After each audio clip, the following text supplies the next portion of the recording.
Guys, welcome back to the channel. It's July 24th and it's the first dry day we've had for what seems an eternity, so I'm just going to do a little catch up, okay? Spin you around. So I've just been harvesting some beans. These are Ferrari and these are Pongo. So what I'll do is just give them a rinse, then spread them out, dry them off, and then we'll chop those up, put them in the freezer. And I've just pulled out, this is multi-sown beets, Boltardy.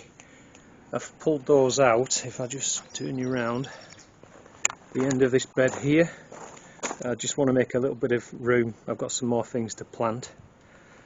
So that's the Ferrari beans. That's another lot coming on behind, as I say, so when they're done, hopefully they'll crop. The Lolo Rosso I planted out a couple of weeks ago are growing nicely now. And I've just harvested some more of these radishes. I've got another row sown over there, they've come through. The carrots are looking alright, a bit bedraggled, but they'll do. I need to get in and prune this kiwi vine back again. But, I'm looking forward to trying them. And in this bed here, these are actually Paris silver skin onions. I've never grown those before, so we'll see what they do. That's the next lot of chard coming along. So you can see this is my first sowing. We've just been harvesting this forever. It's amazing, but you can see now it's just starting to go. So we'll probably get one more picking off it. But like I say, that lot's coming on behind, and also we've got the kale ready for harvesting in the brassica bed there. So the Sowing onions are quite small, but I think that's because we had it so cold in spring. I had trouble getting them germinating. Not a lot I can do about that. So I've got some more beets here to come out, some spring onions just starting to poke through, a few rocket seedlings there.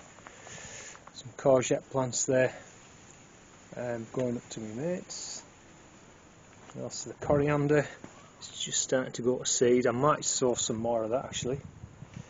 And oh yeah, I was going to mention I was doing a little experiment with multi-sown little gem lettuce, and it does work.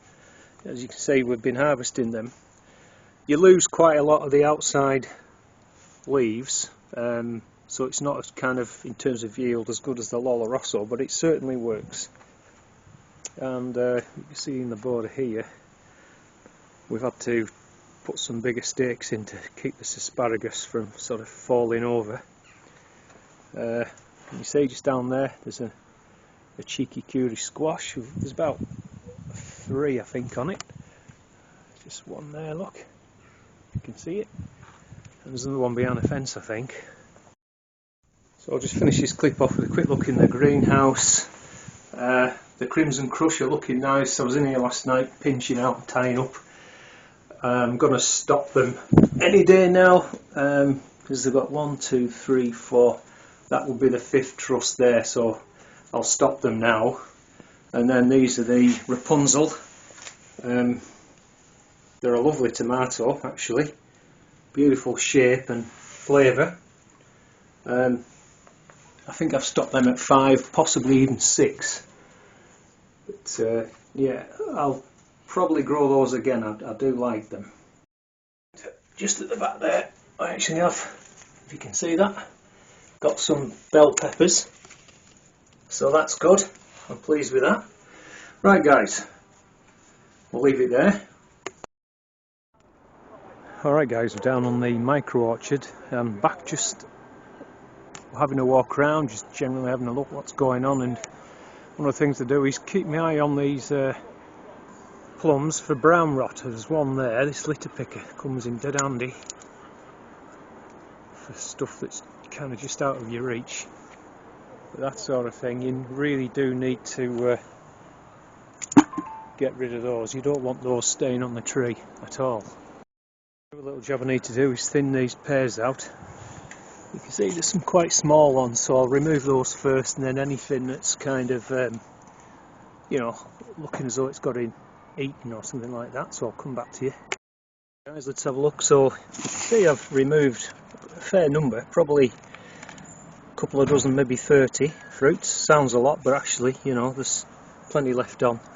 Also, we've got some rust here, so I've removed all the leaves that I can find. And the other thing is you get this sort of thing as well. That's immature fruitlet from secondary blossom. Normally I'll cut those off, but I've obviously missed one or two, and they'll never make up. They're just taking energy away from the tree, so you know, just remove those as well. I've got some absolutely stunning blackberries. The only problem, I mean, I'll pick these today, but it's when we get into this, you know, stuck weather pattern, it's very tough on the soft fruit. It generally just goes rotten, but I'll get them picked today. So the summer fruiting raspberries are just about done now, but the autumn fruiting ones are coming, and there's been one or two quite nice berries actually. The Logan berries are same, just about finished. There's an odd one or two. I'll probably leave those for the birds, to be honest, but again, they've done well. It's just I've lost a lot to the rain. The cheeky curry squash seems to be doing all right. I've got one there. I think I spotted another one round here, there, and it looks like maybe a third one developing there. So that's good. And then just walking down here, asparagus has done well.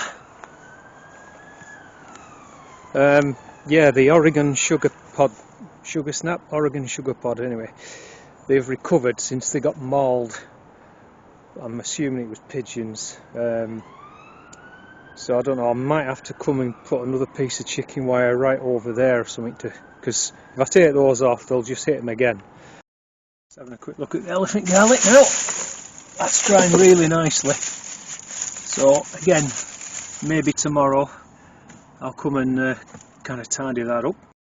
So tomorrow, the first job I need to do is get these Nicola potatoes out. They've been in 16 weeks, they need to come out, but I've left them today. I just wanted to give the soil a full at least 24 hours to try and get some of the water away. It's so wet, so they're not going to come up clean, but they'll have to come out anyway.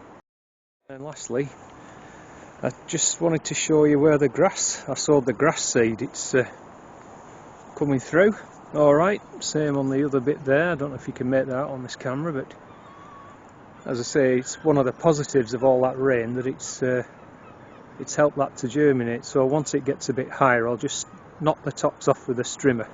Well, I had a change of heart. I thought I'd come back this evening. I've had my tea, it's such a lovely evening, and I've got a lot of jobs to do tomorrow actually, so I thought, what the heck, I might as well go and get them up now, and then I've got more time to do the other things, like I say, there's a row of leeks to go in here as soon as those spuds are out, so the ground is clean, so let's get on. And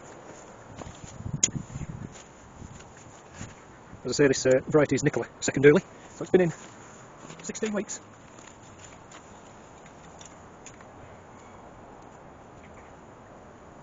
I knew they wouldn't come up clean, that's okay. Looks like there's plenty on.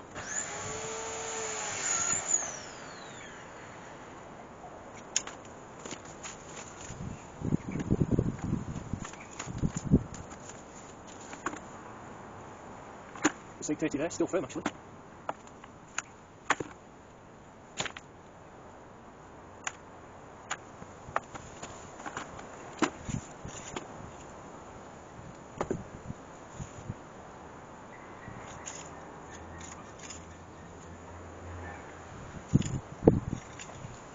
Really good size ones.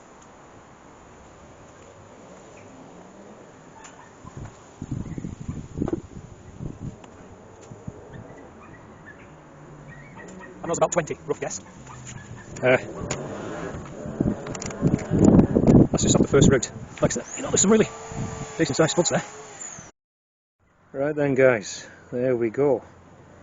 I'd call that an excellent result. I don't know what you think, but I think there's enough there to fill a 56-pound bag, I reckon. So yeah, that's a great outcome. So as I say, that's variety Nicola to second early, been in 16 weeks, perhaps 17. So what I'm going to do now is just pick up all the little ones, bag them up separately, and then spin around. I'll put the bings in this trug, take them home, and then tomorrow I might just put them out on a tarp, possibly, and then I can just brush off the worst of the soil. They're not as bad as I thought they would be, to be honest. Well, that'll do for tonight. Anyway, I can get another 2 rows of good rows of leeks in there now. And then we've got in here, these are the Greyhound Cabbage. They're just starting to heart up now.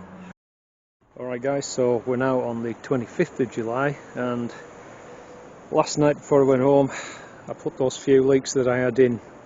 I'd just healed them in a clump up the top there from this first lot, and you can see I've got the next pot in ready to go in. But before I do that, I'm just going to take this cover off these cabbages.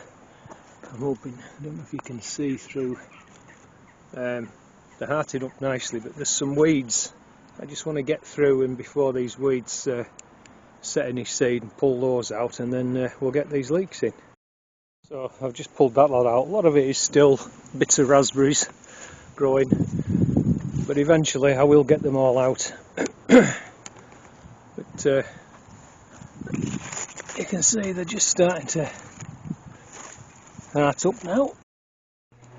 Right guys, there we go, 3 nice rows of leeks in now, and again I just had about a dozen plants, so my mate came over for some beetroot. Anyway, he'll take those when he's ready for them. So now I want to see if I can sort something out with these peas. So what I'll do, there's just a few weeds in here, so I'm going to weed it out, and then I'll see if I can rig something up with some scaffold mesh or something. Well, as you can see, I've put some scaffold netting on and jammed some pieces of fireguard in, so hopefully that'll keep the pigeons off until at least the pods are ready for picking. So that's about it for this one, folks. Thanks very much as always for watching. This afternoon I'll go and get those spuds brushed off and bagged up. We've got rain coming in again tomorrow, so it feels like I've pulled back a bit anyway and got some caught up with a few jobs. So once again, thanks for watching. Please do subscribe to the channel, and catch you in the next one. Bye for now.